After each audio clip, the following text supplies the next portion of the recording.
Hi, I'm John Atack, and this is my good friend and co-worker, Spike Robinson. And we're going to talk about triangulation, which is a fundamental technique used to control people. Um, when I was involved in Scientology many years ago, we were taught about something that was called third partying. And I can remember a wonderful New Zealander called John Hanson saying to me, how is it that we're the only people that know all about third partying and we do more of it than anybody else? Which seemed a fair reflection to me. Well, Um, you'd say Scientologists are the only people because almost everybody, it seems to be a universal of human relationships. it's, I think, but he was talking at a time as Scientology was coming apart, and the idea was that we were meant to understand this, that somebody will sneak about Oh, telling stories to people. So I mean, the simplest example I have of triangulation, and this actually happened to me when I was a teenager, that I had a friend who decided to take my wallet and all the money in it because one of our mutual friends had told him that I thought he was gay. Now, um, in these more enlightened times, um, that if you can, and it's a method used in Scientology deliberately by their intelligence agency, and I'm certain it's used by other intelligence agencies too, that you find out somebody's buttons, the things that upset them and distress them.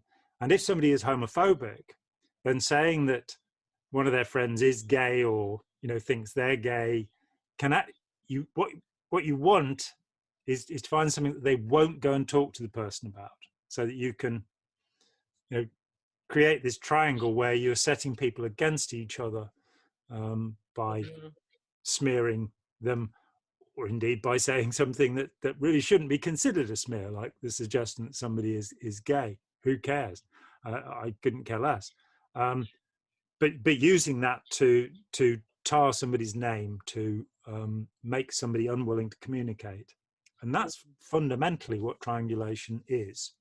Or at That's where least you to make make a them. triangle between three people, and one of them is tricking the other two into breaking their relationship. It happens at an international level, of course, as well. Hmm. Um, Hmm. there are things like, go ahead. Oh, well, I was just thinking that also the other thing is to make the people so angry at each other that they won't speak to each other.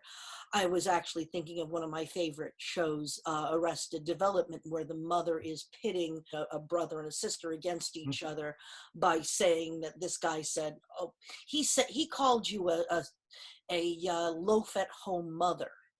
And things like that, and then told her that she that or told him, she said that all you had to do was get you drunk and you give him the money and things like that, so that they get into a fight. But it backfires on her because they actually have in the meantime learned how to communicate with each other. Mm.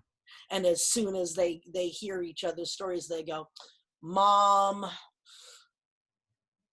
Yeah, it's such a commonplace though, and we need to watch out for, because it's very easy to believe these stories.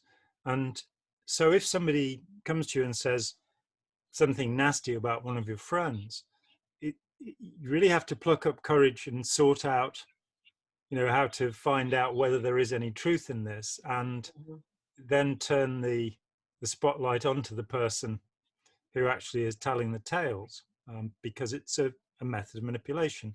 It's something, as you've pointed out, that happens within belief systems, within um, political, religious, whatever sorts of groups, that they part of their propaganda means is in their campaigns to put forward slurs. I mean, we're allowed to be political, so an instance of this would be the Crooked Hillary campaign, devised, I believe, by Cambridge Analytica, Strategic Communications Laboratories, the parent group. And they, in the double O in crooked, they put handcuffs as Yeah. to explain this thing.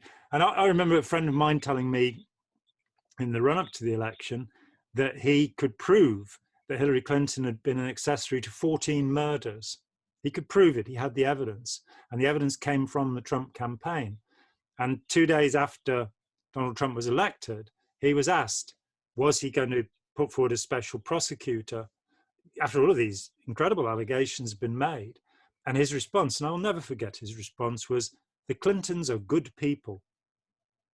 And that was the end of that particular campaign. It was totally triangulation. It was not based upon evidence, because if there had been evidence of her being an accessory to 14 murders, and if he was an honourable man, if you Yeah, put he those was two things together, she would have been investigated, and she wasn't. So it would be like when they were trying to get rid of the Universal Health Care Act, often branded Obamacare, and this one senator was saying there are death provisions for death panels within the document, and of trying to think that nobody had actually read through the thing, Mm. and that, There's see, so much of they're it. trying to give you death panels, so voting for this means death panels. Mm.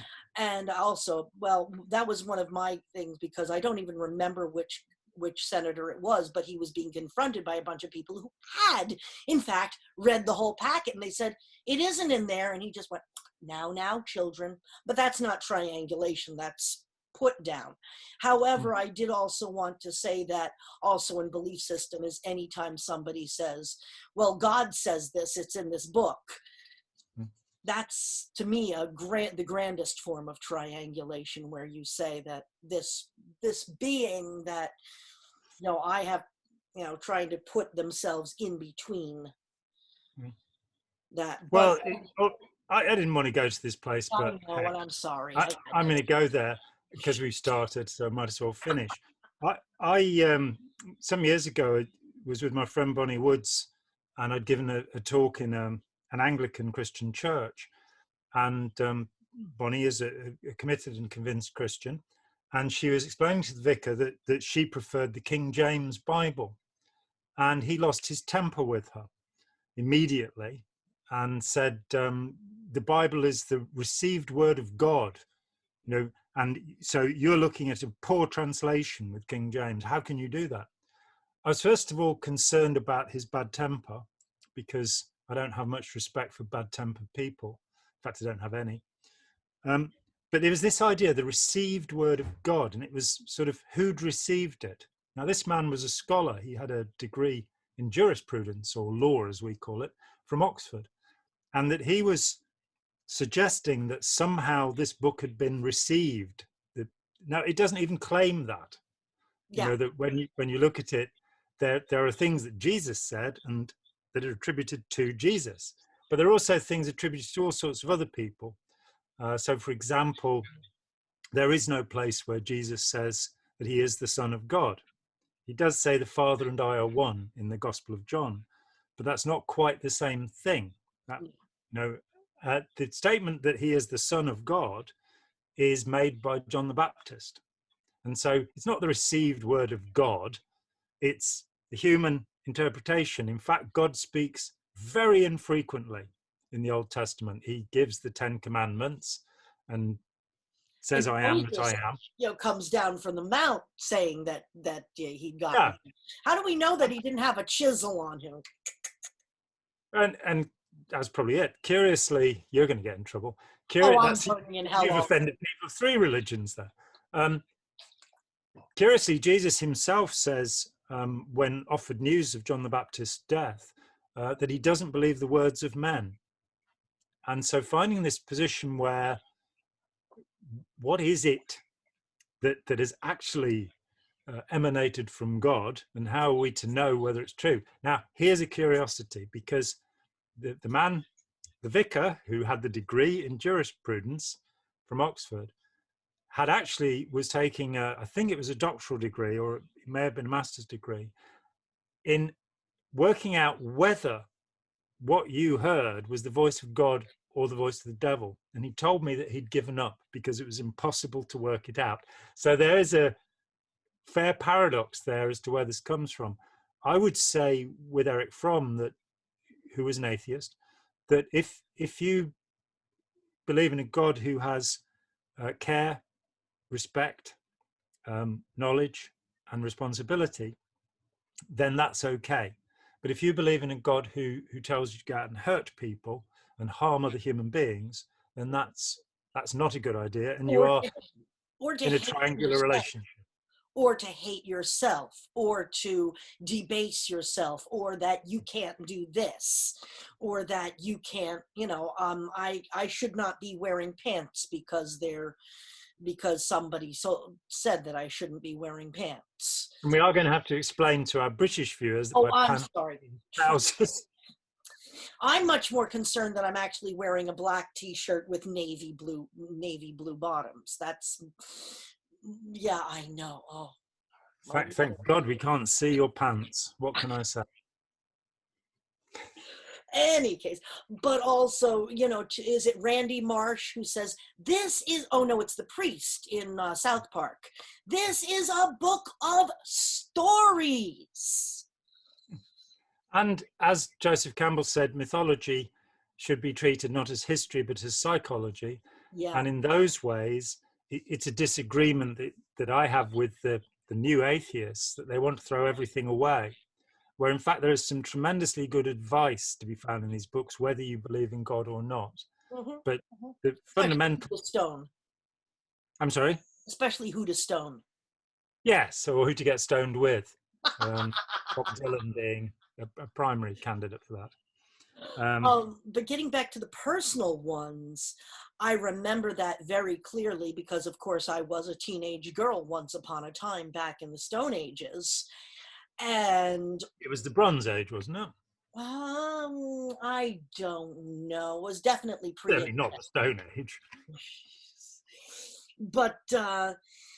But I remember that, oh, she said this about you, and she said, that was one of the very few times that I actually did something that I still regret to this day, was that I heard from some other girls who had started being nice to me, so I decided that I was following them, that this other group of little girls had said some nasty stuff about me.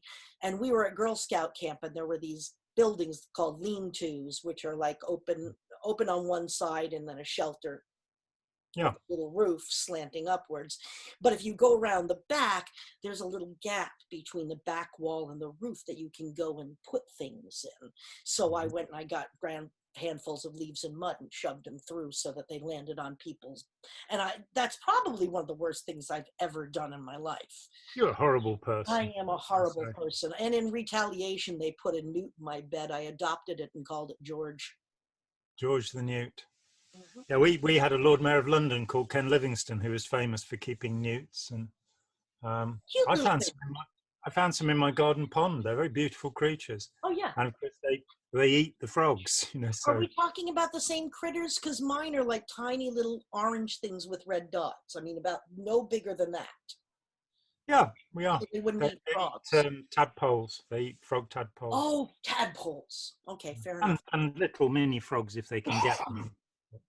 Fair They're, enough. Fair enough. And this is a very interesting digression. The other aspect of triangulation is the cause of warfare. So that the most common piece of triangulation is to do with doing damage to babies. And we find this Mm-hmm. here, there, and everywhere. So that during World War One, it was alleged to the British populace that the Germans, as they entered Belgium, and they were pretty savage on their way through Belgium, but it was said that they were chopping the hands off babies. Mm-hmm. And this was Mm-hmm. considered so serious that after the war, the Belgian government and the US government ordered commissions of inquiry to find out the truth of it. Meanwhile, an MP in Britain called Eric Ponsonby actually initiated his own inquiry. And because he was a member of parliament, an MP, he was able to get access to military intelligence and talk to the man who had made the story up, who laughed and said that he'd received thousands, literally thousands of letters from people who wanted to adopt these handless babies. Give him a hand. No. Yeah, that and the crucified soldier is another propaganda story that was made up. But or the tipping over of the incubators for the Iraq War. Well, that's where I'm coming to. That in the hearings that led up to the what's called the first Iraq War, after the invasion of Kuwait by Saddam Hussein, a 15-year-old girl testified that she had been in Kuwait City and had watched soldiers tipping babies out, premature babies out of the incubators. It later turned out, and she testified to Congress, to congressional hearings, that went all around the world, and it said it's okay to go in there and push the Iraqis out on the Mhm. Turkey shoot to Basra, as the US Army called it. And she later admitted that she'd been briefed. She'd actually, I think, that day been in New York, not in Kuwait City, with her dad, who was the Kuwaiti ambassador, that she'd been briefed by Hill and Knowlton, let's name them and shame them, one Mhm. of the world's largest public relations agencies, to whom I gave advice briefly when they were working for Scientology at the same time. They dropped Scientology, but lying on behalf of the Kuwaiti government was fine. It surprised me there was never any prosecution for perjury. Uh, and there should have been prosecution, I believe, against Hill and Knowlton for inciting perjury, which is a felony in the And United States. inciting massive violence in this country against anybody who even looked Middle Eastern, Yeah, which yes. was, So that, yeah, I mean, 70% of your Arab population in the US are actually Christians, but yeah, yeah. doesn't save them. And of course, there was a Sikh who, because he was wearing a turban, which is not a typical Mhm. affectation of Muslims, was Mhm. shot dead. Yeah, Um, but that all, amount, and that is triangulation writ large, where you actually manage to convince people of a complete fabrication right, so that they yeah. will become emotionally disturbed. Right now, the big lie is that it is the left and Black Lives Matter and Antifa that are doing all the rioting, looting, and burning. I mean, we even had a comment on your author Facebook page today that I rebutted quite kindly, where it was like, well, you might say QAnon is dangerous, but they're not the ones burning our cities, CITY''S. Okay. Sorry. No, And, greengrocer's apostrophe.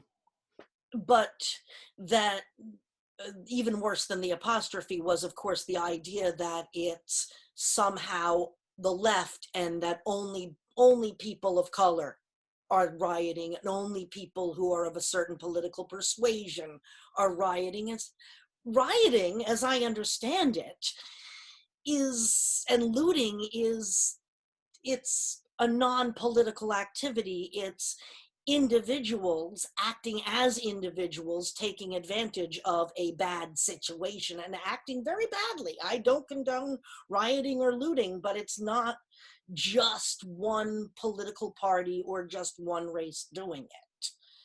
No, and it is a matter of spreading a generalization. The idea that the propaganda machine at the moment of the Republicans is trying to put forward is that the Democrats are socialists, Yeah. that they're left wing. Now, living in a country where we actually do have socialist politicians, Bernie Sanders is kind of what we would call a center politician. There's nothing left particularly about him. And we get into this difficulty of words and the word games, the language games that people play to Mhm. denigrate other people in the hope that the ill-informed won't be able to understand the Mhm. complexity of the issue. So there is virtually no left-wing politics Yeah. in the Yeah. United States. The Green New Dealers are as close as you get to that. But to tar socialism in this way, and I've never been They a don't socialist. even know what socialism means. If you Well, said, I'm not sure what that is anybody. socialism, you would get a definition of totalitarianism.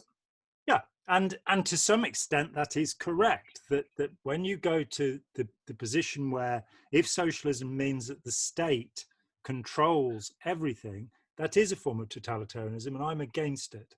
Um, However, that's the word is so much more complicated than that. It was used by Bismarck, and you don't get Bismarck was running basically an imperial regime. He wasn't. There was no democracy when he caused the unification of Germany, but he used the word socialist to mean caring for the people. And we get into this confusion. I've told the story before, but I was on a plane to Chicago, and there were a couple of Armenian Americans, and in their 70s, and very patriotic and fairly Republican, and they would tell it. This guy told me that he and his wife had 8 unnecessary operations, surgical operations, solely because they had such great healthcare insurance. And then he said, but at least we don't have socialist medicine like you people in the United Kingdom. And this is a misapprehension, because if our health system here is socialist, then your police system is socialist, your postal service is socialist. That which is operated by the government for the benefit of the people, it doesn't mean it's socialist. It means that it's for the benefit of the people. So we then get into this whole business of, I was talking with Jessica Turville the other week, and she was saying, look at what's happening with language, that the word riot is being used to replace the word protest. And the right Yeah. to protest is actually fundamental to the American Yeah. Constitution. And by relabeling, by rebranding protest as rioting, and I've got no sympathy at all for people who are breaking and burning, Yeah, whatever their reasons are. that's not cool, but we should be able to go out and shout a little bit if we're at things, and say, hey, this is wrong, without it being called rioting. But Yeah. it's being, but then that is a form of, the other form of triangulation is the little Facebook and YouTube ads that I keep being very bugged by, where it's like, this politician doesn't want you to see this video. It's like, really? Are they even aware of that video? Or they don't want this, and what else are they hiding is the big one.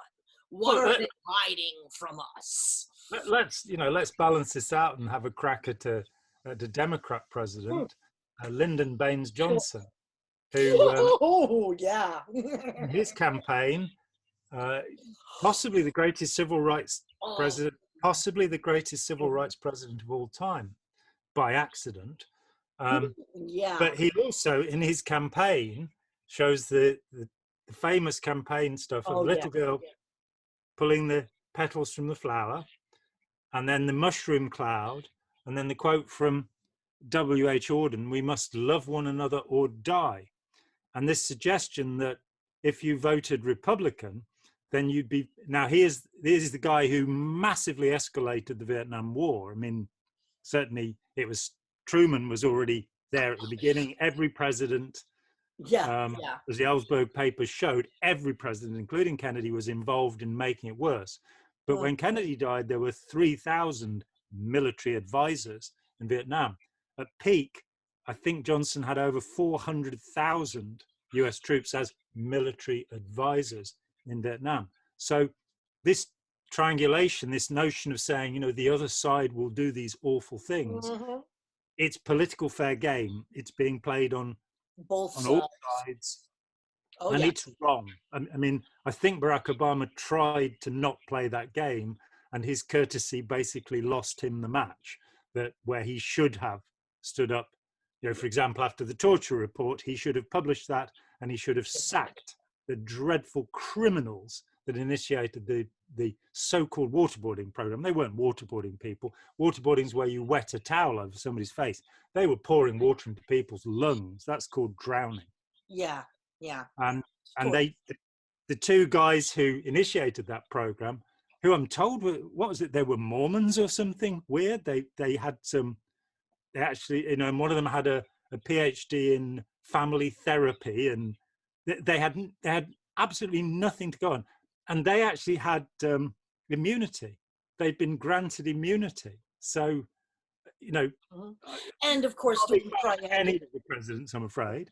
And then doing triangulation on the American public by saying, yes, these people have done this. Well, Barack Obama said that it was as a consequence of the work at Guantanamo Bay that they'd been able to find Osama bin Laden, which was not true. It was actually through a phone tap that he was found. I'd also like to point out that going into a foreign country and killing somebody is not within the bounds of international law. No matter how upset you are with them, you have to arrest them, bring them to trial, and determine whether they're guilty or not. That's the civilized world that some of us would like to head towards, not drones and killing 30 people at a wedding party so you can get somebody who's on one of your playing cards as one of the evil men of the world. But triangulation leads us to these violent emotions and this violent emotionalism, which is the most dangerous thing in human society, where we become so impassioned that we can't spell the plural of the word city properly, and start putting possessive apostrophes into it. I I think it's I think it's well demonstrated by the beautiful documentary "The Brainwashing of My Dad," um, mm, where we see a perfectly friendly, decent man by watching Rush Limbaugh and Fox News become a ranting maniac, and mhm, that when his news feeds are changed, he comes back to the world, and it says just how much influence hate speech can have on people. Um, we don't have anything like Rush Limbaugh in this country. Nothing. There are lots of words that are used in the US on websites that you could be arrested for using here, because hate speech is not considered free speech, it's considered criminal speech, and incitement to hatred is considered to be wrong within our legal system. Um, I tend towards the view that that is correct, seeing the consequence of hate speech as it comes out in a group like mhm. QAnon, And where it could then result in civil war. oh yeah, but then also then they battle against going, they're trying to take away ours. The very popular ad right now is this TV crackling with the Biden Harris cancel culture is going to be taking away, and then the TV flashes comedy, freedom, sport, life, shopping, all of this There'll stuff. be no more shopping if Biden gets in. There'll be no more comedians. There'll be no more. Yeah, right. Life. Yeah, there'll be no more life. Or even getting back to a personal thing, it's used very unfortunately in parental alienation, where the alienated parent is being cast as somebody who just doesn't care about the child, when in fact the alienating parent has been hiding the messages, taking away the gifts, making sure that that child has no connection. Oh well, he did this, he doesn't care about you. Meanwhile the closet's full of, or the dumpster's full of presents that this parent has, the parent's trying to, or even in a cult group where the person in the cult is being told their parents hate them and don't want them, when really the parents are doing everything they can to get at the child. Yeah, and then we get people like the evil Stefan Molyneux, who try to persuade everybody in the world that what's wrong with them is their parents and the family and friend group they have, and to defoo, to take themselves away from that, which is, and this man claims to be the most intelligent man in the world. Well, I think he may be the most stupid man in the world, frankly, and one of the more dangerous people in the world, because the destruction of relationships, the destruction of positive, supportive relationships, is the harshest thing you can do to people. Yeah. And that is, of course, what any destructive cult group is doing, that they are cutting your relationships with the outside world. I was very fortunate in my 9 years in Scientology as a very young man, that that never happened, that I didn't disappear into the organization. I maintained all of my connections with the outside world, and I could still speak the language of the external world without confusing it with Scientology's, the most dreadful of all languages. In my cult, I was told that everybody except for a very, very few people were constructs, Yeah. not real. So that when my grandfather passed, it was an illusion. My parents were an illusion, that they weren't real people. They didn't actually have a soul. I'm glad now that despite whatever trials or tribulations I might have, as everybody does with their family, I still can. There's nobody telling me I can't call up my mom and tell her about the birds on the feeder, Yeah. which I Yeah. make a point of doing at least every once in a while.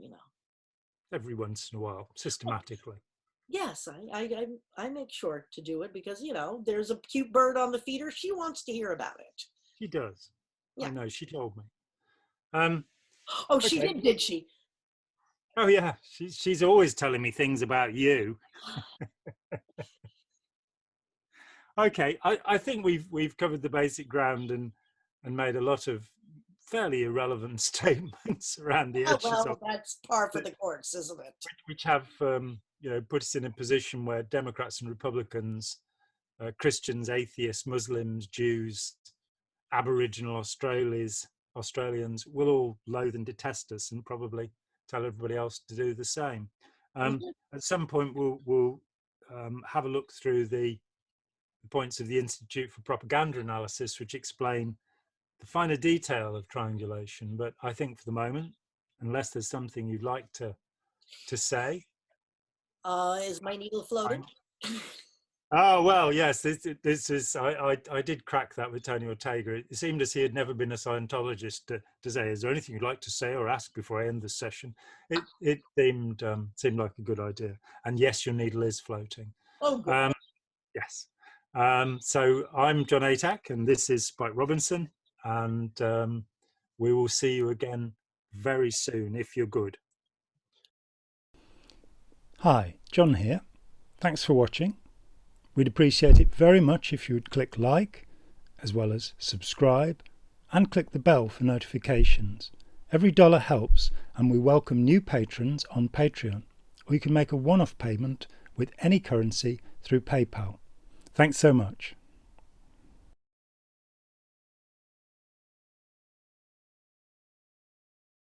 Thank God we can't see your pants.